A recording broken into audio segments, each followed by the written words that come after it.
This is Change the Narrative, the podcast about innovation in work, life, and culture. I'm your host and tour guide, Michael Hernandez. On today's episode, we continue our conversation with authors of nonfiction books about their advice on writing your own nonfiction book. So if you've ever considered writing a book but just don't know where to start, or even if you should take on a project of this scope, stick around because you're going to enjoy our conversation that's packed with great ideas and advice. So my guest today is Dr. Susie Wise. And Dr. Susie Wise is an equity design collaborator and currently the director of strategy at the Alameda County Food Bank in Oakland, California. She is the author of Design for Belonging: How to Build Inclusion and Collaboration in Your Communities, and a co-creator of Liberatory Design. She is a longtime educator at the Stanford d.School. And with that, Dr. Susie Wise. Susie Wise, it is so great to see you again. You were part of my writers group that helped get me through my first book, and I'm really excited to hear about you writing your first book as well. So thanks for joining us. Thank you. Thanks for having me. It's going to be fun to talk about it. Yeah, and for those watching the video version of this, I could see a collection of purses on your wall behind you. What's that all about? Yeah, well, now that we Zoom all the time, everybody knows I have a purse collection. It was originally assembled because I had a big blank wall and I started putting things up, and then the collection kind of came from there. And so it's really fun. There's a ton of stories. I mean, it would be a fun book to do too. Oh, there you go. There's your next book, right? I love it. That's great. So I'm really excited because I want to talk about your book that you published through the Stanford d.School, and it's part of a series of books that they produced. So maybe you can tell me a little bit about what your book is about and why you wrote it. Sure. So the book is Design for Belonging: How to Build Inclusion and Collaboration in Your Communities. And I wrote it kind of for two reasons. I was really thinking about how to push designers to consider belonging as a very important outcome of their work, and to consider the impact of their work in terms of belonging. And then I was also offering it to folks that were thinking about community building and diversity, equity, and inclusion work to think about how they could actually use the frameworks of design to get to scrappier solutions and bring their creativity to bear on those important questions. And the book has a framework. It's a three-part framework. It is feeling, seeing, and shaping belonging. That's amazing. And I think when most people hear the word design or designer, they're thinking graphic design or designing architecture or bridges or something. Can you maybe give us a definition of what you mean by design? Yeah, so what I mean by design is creative problem solving. And I think that humans are in fact all designers, and we can all design. And I'm often really thinking about experience design. And one of the things that I do in the book in the section on shaping is really try to open up for everyone the wide range of things that can be designed.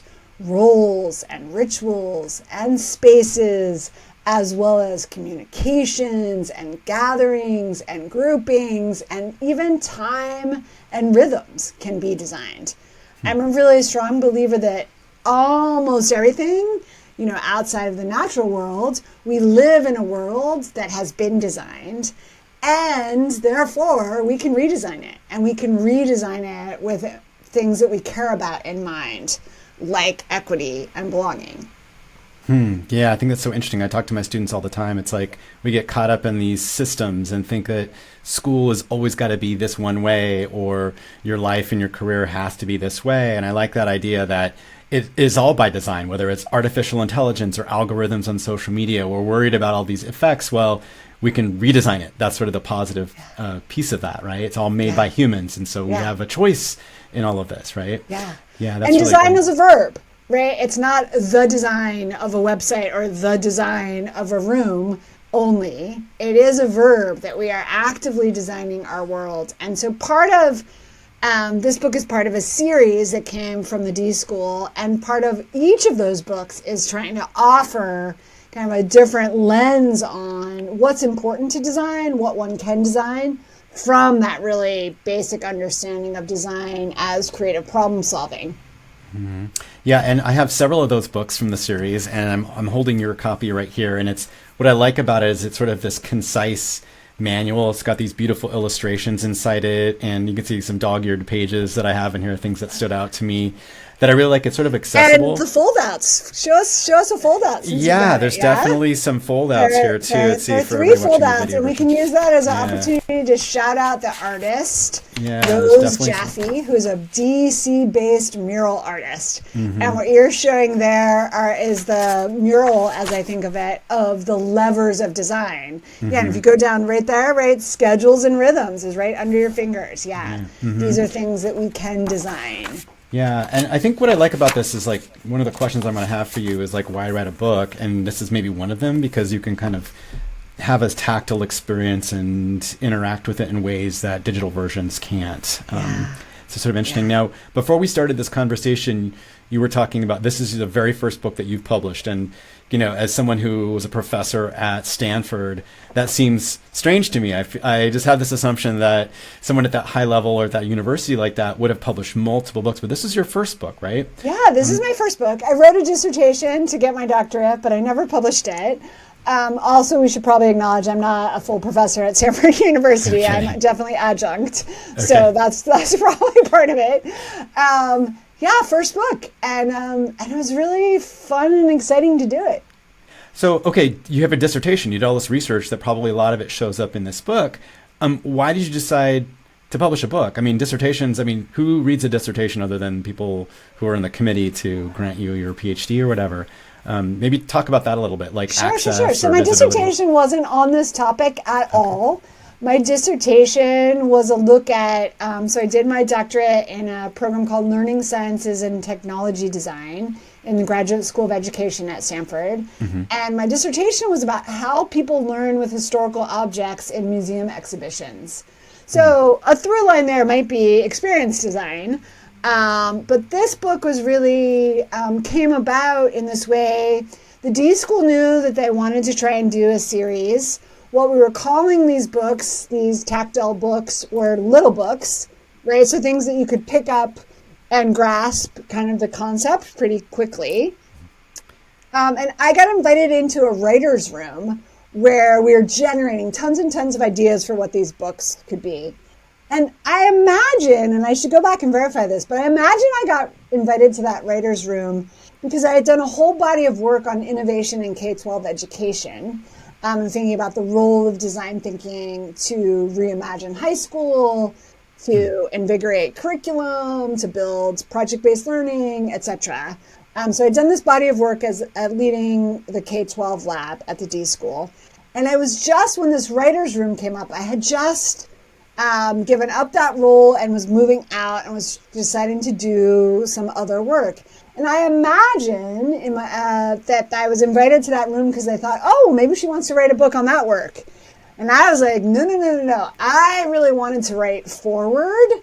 And so that's and part of the work that I hadn't really fully resolved coming out of the K-12 lab was some work that I had started to do around belonging. And so that is what I wanted to dig into with creating a book. Wow, interesting. Okay, so you didn't write something that you knew already, that you were an expert on. You chose a topic that you were starting to learn more about? Yeah, is that right? Exactly. Okay. Yeah, so I started to learn more about it. And so part of my process was, because of that, it wasn't like I had expertise and I could just like go sit in a room and write it. And I'm really a prototyper. That's my orientation in design. And so what I realized is that I knew I wanted to focus on this, and that I was going to want to share lots of tools, but I was still in the process of generating them. So what I knew I had to do was be in the world prototyping to figure out what tools I could use. And what ended up happening, because you know that there was a worldwide pandemic, what ended up happening is I had spent like the fall and the beginning of the winter prototyping tools. And I was literally like standing on sidewalks talking to people. I had gone and done a week-long residency at UT in Austin, where I had been standing on the sidewalk talking to people and running workshops and doing all kinds of things to be like, when I ask you this about belonging, what gets generated? When I ask you this about belonging, right? I did a whole thing where we brought out the old game Operation, where you search to pull the pieces of the body out I did some exercises around belonging in your body using that game. Anyway, I was just doing tons of things. And then very soon after that micro residency, as I called it, at UT, the whole world shut down. And it turned out to be quite brilliant for me and my process, because I had done enough kind of exploring with tools in the world that I actually had something to write about, and things were shut down, and there, people were joking about writing books, and I was like, actually, I'm gonna write a book. And the brilliant thing about it was too is I write best in the morning. But morning can be hard as a working mom, because I had a kid to get out to school in the mornings. But because of the pandemic and the shutdown, I didn't have to take anybody to school. So I came downstairs to my little office, got on Zoom with people across the country, and wrote in the morning. And that's essentially how I wrote the book. Wow. I mean, there's so much in there. So this idea of writing a book as your own sort of research project, and you had maybe the silver lining of pandemic for many of us, was this new time, this newfound time, and no distractions in terms of having to go do different things. And so it sort of gave you focus. I like that idea quite a bit. Wow. Okay. And I'm a morning person too. So I joined the morning writers group, of which that's how we got to know each other. So this is really fascinating to me. And thinking of like the key standout pieces of your book for me, I mean, there's so many different tools and processes and exercises, as well as background. And you have, anecdotes from famous thinkers and people that you feature in there, Brene Brown, and some professors that share their ideas, which is really great. So for me, one of the pieces kind of related to the writers group here, maybe in your writers group at Stanford, was this the grouping section, finding or creating and then working within a community that supports you and nurtures you. And I'm wondering if you can talk a little bit about that, as far as, don't go into depth on the book, but like of your process of writing, because you did work in a writers group, and in isolation during the pandemic, how you were able to find or create that community. Yeah. So I think two parts there, like the notion of grouping in terms of belonging, and it's shared in the book as a lever of design that we can think about, right? How to form groups, and right, and we know things about affinity groups and stuff like that. So noticing that. And I was myself working, as you shared, in a writers group. I know for myself personally, like I thrive when I'm in a context where I know I have some support, and also the expectation is that I would create something myself too. So that's how that writers group worked. And I'll say that bringing forward that notion of grouping as a lever of design, as a way to shape belonging, that came from a lot of the exercises that I was doing with people. One of the key exercises I would do, which is an exercise in the book, is an emotional journey map. It's a classic design tool, and I was just using it as, okay, in your last month or your last semester, your highs and lows of belonging, what were they? And I was noticing that a lot of the high points of belonging were people describing how they were finding their way via different kinds of groups, whether those were groups on college campuses, because I was interviewing lots of college kids, or at one point I was doing some work on the sidewalks in Oakland with these like giant Mad Libs. Then people were filling them in with chalk, and some of the stories that people were telling were of groups. So I just felt like that was and if you're not used to designing, which again, I was imagining a large audience for this book were people that weren't coming from a design background at all, thinking that a group is a thing that you could indeed design felt like that would be, potentially intriguing for folks, or, I'm stopping myself from saying revelatory, because it's a very obvious human mechanism. But part of the power of reminding people that they're designers is to be like, oh yeah, there are all these things you can design. We default to, I often joke when I've been talking about this book, in a lot of contexts, you default to sending an email or having a meeting, right? Yeah. And those are great. And there's so many other things that we can do. And so just that slight shift that thinking about grouping offers, that's a little bit different than thinking just about a meeting. It has that intentionality of who are you bringing together? What's the gathering? That's another exciting part of the book, actually. Saying the word gathering is making me think about is that the blurb on the back of the book came from Priya Parker. And that was really exciting that she, decided to blurb the book. So anyway, so that notion of gathering or grouping really matters.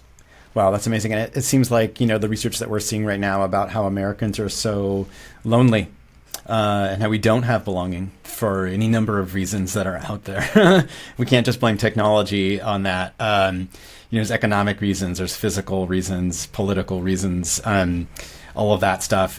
Sounds like a really important piece to finding success right now. And another piece that really stood out to me was the rituals as well, sort of creating your own, that sort of shared, repeated sort of activities or practices. And obviously, as a writer, you have a ritual that you want to get into. I'm wondering if you could talk a little bit about that, both in terms of maybe just a little bit of what's in the book, but also, what kind of rituals you had as a writer. Yeah, sure. Yeah, so the classic structure of a ritual is like that it wants an open and a close. And for my writing, my ritual around that was not super elaborate, but I always had a document going that I called my check-in document. When I would open, which is different than like the document that I'm working on that is the writing, but it's my check-in document. And so it's on a daily, and I open it and I say, I'm here today. I don't know what I'm going to work on. Right. And then I check out with, this is really good. I got to remember to blah, blah, blah. That check in and check out, which is a classic kind of ritual that we do in social spaces too. But I would do that with myself. And I'm not exactly sure like where I came up with that. I think it was prior to this book. I did it with my dissertation writing, in part because I just... like a lot of ideas start going, like if you're really writing, like you can be really in it or you can be kind of all over the map. And so I knew I needed a kind of a companion document to my main document to just capture both how I was feeling, but also like the random set of ideas that would start to emerge. And then I would periodically, and this was less ritualized, but I would just periodically then go back and read. And sometimes I'd be like, oh my God, I never did that. I should try that.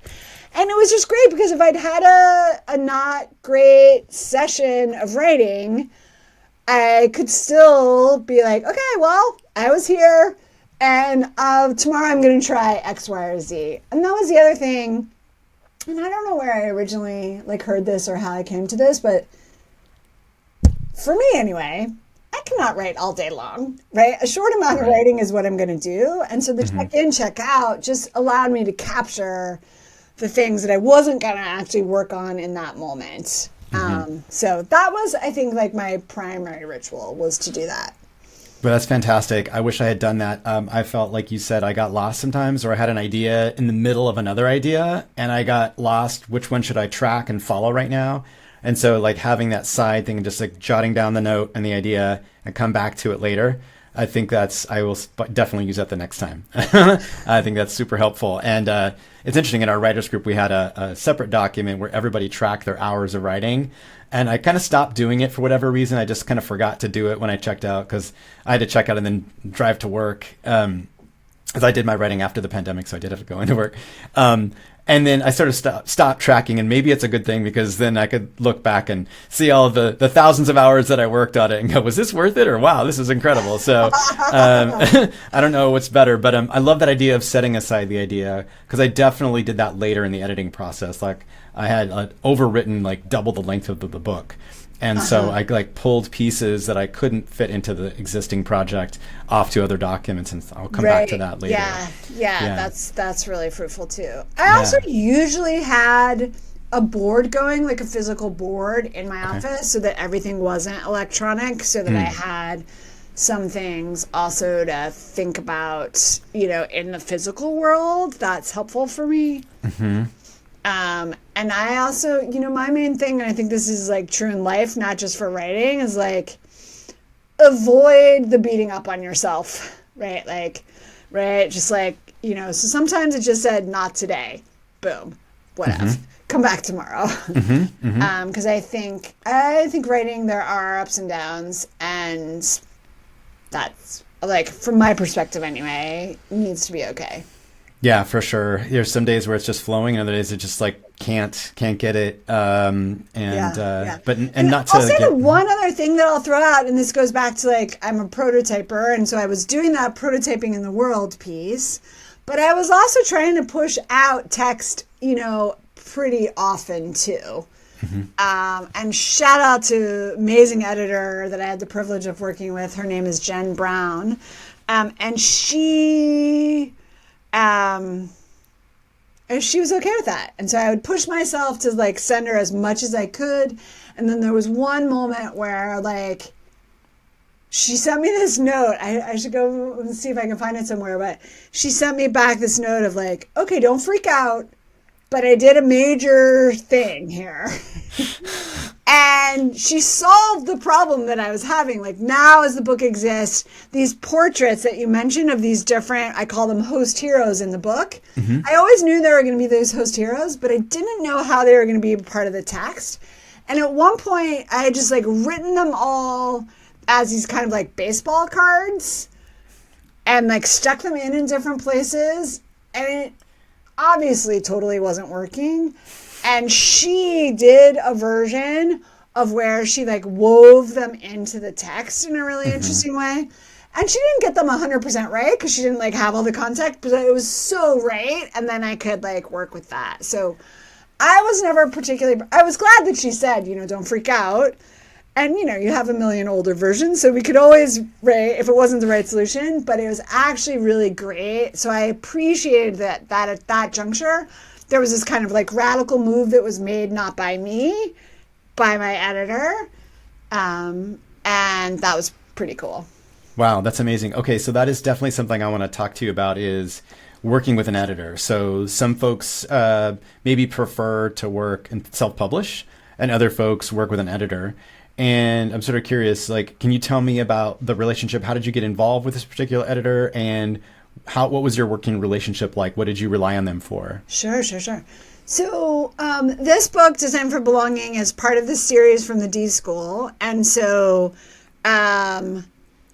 they gifted me the editor. They gave me the editor, right? So there was, on that level, it was kind of magical. So I'm not sure what we can learn from that. Like, fairy godmothers exist. But so I got the opportunity to work with her, and she was introduced to me. And so then I just started sending her, stuff, and she started sending me back. And so we just got to know each other like through the writing. And again, we had never met in person until way after the book was like done. But we were sending things back and forth, and it was, as I'm describing, it was just really fruitful. And it, what I felt about it was kind of like prototyping. Like, if I could push myself to get something out there, she just knew so much more about writing and structure and other things that she could give me feedback that really helped the writing. So I just thought it was brilliant. And that was our kind of internal D.School editor. And then we also had the editor from the publisher, because this was published, by 10 Speed Press, was just part of Penguin Random House. And that was really great feedback, but they were much lighter touch.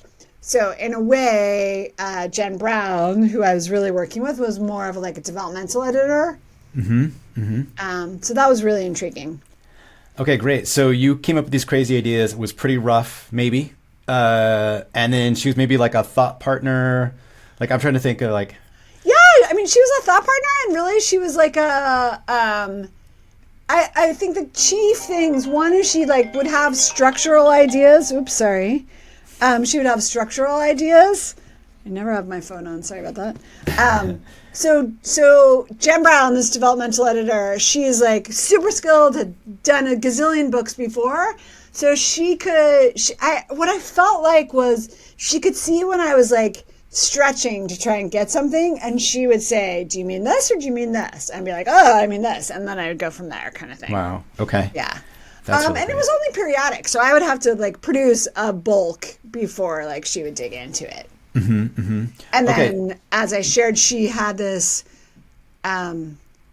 She did a really good job at this one critical moment where there was this structural idea that I had. Well, this idea that I had of the host heroes, but didn't know how to structurally bring them in, and she really helped break through that issue. Yeah, so the experience, the outside perspective, I've seen what other writers have struggled with. I've seen what's out there and what's working or not working for books. And especially for a first-time writer to kind of come in, and even someone experienced as you with other kinds of writing, maybe to kind of guide it a little bit. So you seem like somebody who's okay with imperfection and change in editing, where many of us, myself included, are perfectionists and we want to get every single word right before we let anybody look at it. What's your advice on that? Like, should we like let go? Or I mean, how do we do that? I mean, I'm definitely, so I'm a let go person, and I think that, right, I fully try to embody the notion of prototyping, of like, put it out there. Things are only going to get better if we get feedback. So that's the push for me. And also just recognizing, like, at a certain point I couldn't see, right? And so there was really no use for me, like, trying to figure out how to, like, redesign, reimagine this paragraph or whatever. But, like, to put it out there and then would hear back, oh, actually, that paragraph did work. And it's the next one that didn't, right? Of just, like, not being able to see or notice from the outside perspective just felt so helpful. So I just got really into that aspect of it. That's great. So I'm curious about that writing process. Did they set you up with like hard deadlines of what you were supposed to deliver at certain points? Yeah, there are multiple hard deadlines, and I'm not even precisely recalling, but I think what I asked, I think there were like let's say there were two major deadlines of like a first pass and then an next pass. And I was like, how about we do an earlier pass, like 6 weeks before that? So I actually added in an extra pass, and then we added in just on our D.School side a pass prior to that, so that we would have, multiple iterations and a chance to really improve it. Okay, that's great. So how long did it take you to write the book from start to finish? That's a good question, depending on how you think about it. Because again, I started with these prototypes in the world. It was probably a 6-month process, really, but it stretched out over more than a year, in part because there was a pandemic, etc. So it was a decent amount of time. Yeah, decent amount of time. And that's writing. I did the very first.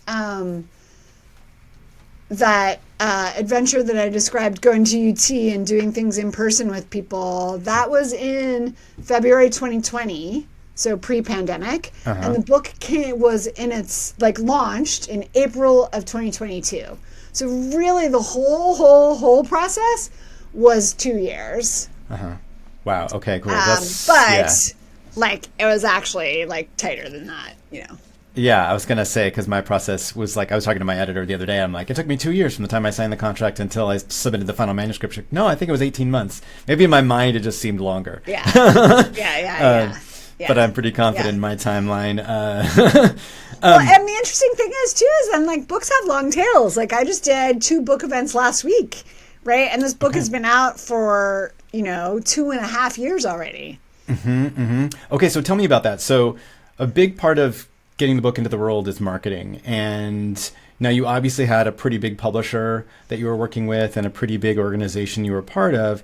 But I'm curious, what did your marketing look like? How much of that were you personally responsible for? How much is the publisher? What should people expect in that commitment? Yeah.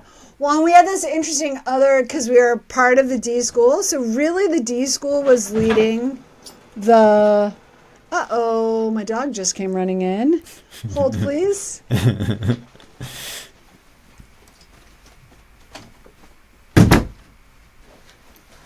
That reminds us of the pandemic. Yeah, exactly.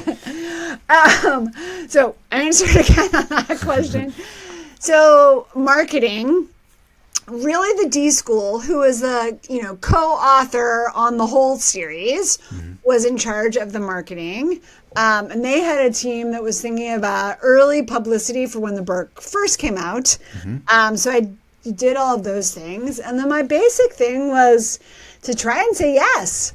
Like if I could do a talk, I would do a talk. If there was a podcast offered, I would do the podcast. So I was really trying to say yes. And when people asked me to like come and share, I would say, please buy the book. Here's where you can buy it in bulk. And I'm still doing that to this day. So I did, 2 talks last week in Charlotte, North Carolina, and they bought books. Wow. So that's kind of exciting. The book has sold, I think, just under 40,000 copies. Wow. Which is a lot. That's impressive. Yeah, that's fantastic. Wow. I know a lot of folks like me. I had to do a lot of marketing myself. I worked with a education publisher, and but yeah, a lot of people are thinking about newsletters and social media accounts and before, during, and after the process. So and that's definitely a part of it. And thinking about the before, during, and after, I think that's a good way to say it. And really thinking about that, like creating the list of people that you're going to reach out to, and creating that early so you can keep adding to it because you'll keep thinking about the folks. And then asking folks to do the kind of things, which is like tell people to pre-order and all of that kind of stuff. Yeah. So, I remember. Sorry, I did like good news, bad news. I didn't do all of it myself, but I did, as much as I could. And because it was a series, it's just been interesting to see. I also like the topic, is a timely one that matters. And I mean, like I have a background in education, and even though I was writing it to be beyond that, I was still drawing on, and the book has examples from my experience in education. So educators picked it up, and I'm a sucker for, an educator book club. So if they're like, hey, will you Zoom with us? I'd say yes. Right? So it's a lot of saying yes. That's great. And overlapping Venn diagrams of different industries. I think that's really cool to think about how it might apply to different people in different ways, or how it's useful to people in different ways. It's kind of a nice exercise to think about that too, and how. Oh, I like that. I like that a lot. Yeah. Yeah, cool. I'm sort of curious. Like everybody has a different experience as they write. I'm wondering what you learned about yourself through this process. Yeah. Thank you. I think for me, one thing I learned, which maybe I knew, but it definitely like reaffirmed for me, is just this notion of prototyping. I was excited with the potential to write, but I knew I was going to have to marry it with things that I was doing in the world in order to write. So that that became crystal clear to me. And I felt good about that. I also learned that for certain moments, I was really going to need to be alone. Like we didn't talk about it, but I had multiple times during the, let's say, year that the book process was happening, where I like pieced out of family life, out of work life. I'm just like out basically off the grid. I did that a few times, and that was really fruitful. Your writers' retreats, if you can do that, get away. Another friend of mine. I was never in like a formal writers' retreat, but I was just like, somebody loaned me their like mother-in-law was going away, and they're like, you could go to her house. I was like, yes, I will. Exactly. Not like a formal situation. Yeah, figuring out how to do free stuff to support it, like getting away. Was really helpful. And so I feel like that is something that I learned about myself, that I would need to like get away and just have my own time. Yeah, exactly. I did that a few times myself. It's really great. All right, so one other thing I'll say too, I think I learned about myself is I think that it's like not great for marketing, but I don't actually love to say the same thing over and over again. So there was some point too where I was like, really? Another podcast where they ask the same thing? Like, okay. And I still did it, but I recognize that was not my favorite. Like, I like the new thing. As part of it, I was excited to talk to you because you're talking about the craft of writing and not just the topic. Yeah, that's great. So would you recommend that other people write books? Oh, I think so. I mean, and another thing that I learned, not so much about myself, but about our culture. Our culture is actually obsessed with books, right? Which Yes. is interesting in this moment of there's so many other form factors and digital, etc. But I don't think I like this book, and I think a lot of people are doing good things with it. So I'm proud of this work, and I don't think it is the hardest or the biggest or the best thing I've ever done. But it's definitely the thing that is getting the most play and travel in the world. So that to me is our culture is obsessed with books, which is great to know. And so given that, I think if you have something you want to get out, people love books. And so give the people what they want. It's a little bit of what I part of my takeaway about it is and also make it the book you want. My book has an epic acknowledgement section because I just have so much gratitude for the various different people that I got to prototype with, who believed in me, who were part of my studies a long time ago. I think I was inspired by a professor from a long, long time ago who was really interested in the craft of writing. He'd be fun to interview, actually, Sam Weinberg. And I wanted this acknowledgement thing, and I don't think these are small books, were even going to have acknowledgement sections. But I was nope, gotta have it. So I think that is just a thing of if you're going to do it, be sure it's you. And there are mistakes in this book. Actually, 2 people that I left out of the acknowledgments are the mistakes. Is one thing I know. And yikes. And also, and it's interesting too, and I think I maybe say something this in the moment. Even though it is a book and it's kind of, serious hard copy, it's okay for your ideas to grow and change after the book, right? So I just wanted it to capture a moment of let's move the work forward in terms of how we get to show up and build community. Let's move it forward by really emphasizing belonging. If we make progress beyond that, great. Let's get to the next word and somebody else can write that book. I just want to be in the evolution of moving things forward. So for me, it was also important that this book be really approachable, which is what I loved about the format, the kind of the form factor, getting to work with an illustrator, those kinds of things felt really good to me. So I would think don't write a book if it's not going to be what you want it to be. That's such great advice. Yeah. And it reminds me, in your book, you have all these different levers that you talk about for belonging. And at one point you talk about this idea of come to your work, not just, you come with your whole self, not just your head. And you talk about how would this feel and for whom? And so I'm curious, how do you want people to feel about this book and this idea, and who is this for? That's a nice question. Thank you. I think this book is for people that are trying to make change in their organizations. That they recognize either something is really off, or they just recognize that it could actually be better, right? That people could feel more belonging in their context and less othering. And I think that's an important thing to pay attention to. So it's really for people that are starting to pay attention to that and want some provocations to help them get into that work.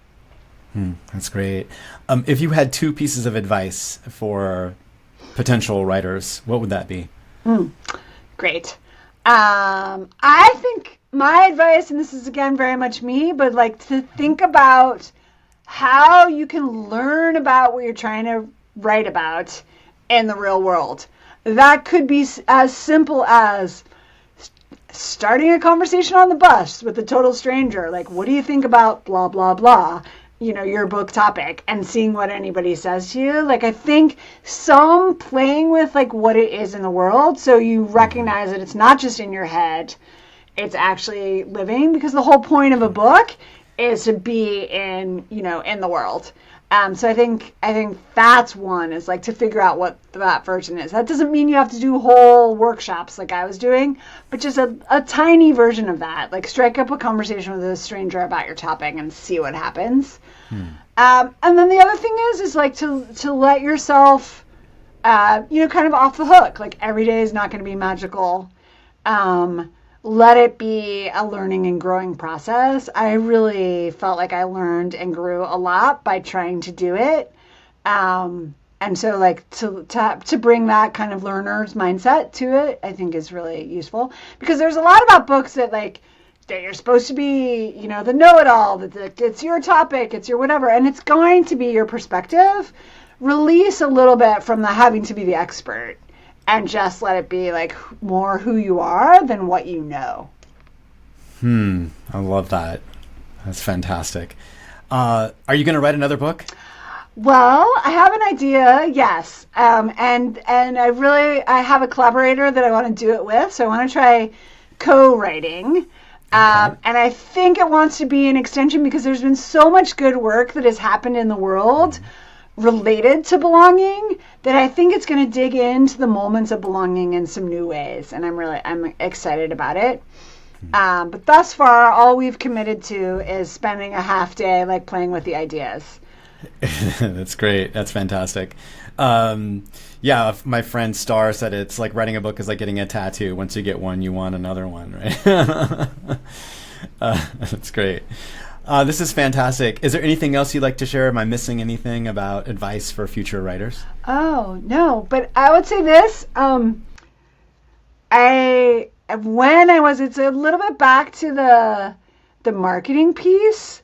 And I can't actually remember now what I called them. Did I call them sparkles? Or I don't know. It was just like, when I was thinking about the marketing, I wanted to push myself to like, go for something that was like a little bit beyond. And so I sent my book, once I already had it, to Ann Patchett, because I had happened to read her book of essays. She's mostly a novelist, but she has this book of essays called These Precious Days. And I read it right around the time my book was coming out, and it really felt like it was about writer identity. And so I just wrote her fan mail and sent my book. And she wrote me back a postcard. Wow. So that was really fun. So I think about what's a just like throw it out there and see what happens thing, I think is really fun and worth it to try. That's fantastic. Susie Wise, this has been a great conversation. As always, you inspire me and have a lot of great suggestions for writing. So thanks so much for joining. Thank you, Michael. It was great to chat with you about this. I hope you enjoyed my conversation with Dr. Susie Wise as much as I did. And in particular, there were so many great ideas, but in particular, I really loved her idea of rituals and writing practices, the idea of how to work with an editor in the writing process, and something that I struggle with personally, which is letting go of perfectionism in my work. So I hope you enjoyed that. If you want more ideas about writing your own nonfiction book, stick around for future episodes of Change the Narrative, or check out my website, storytellingwithpurpose.com, about resources and upcoming webinars about how to author your first nonfiction book. Until then, I'm Michael Hernandez.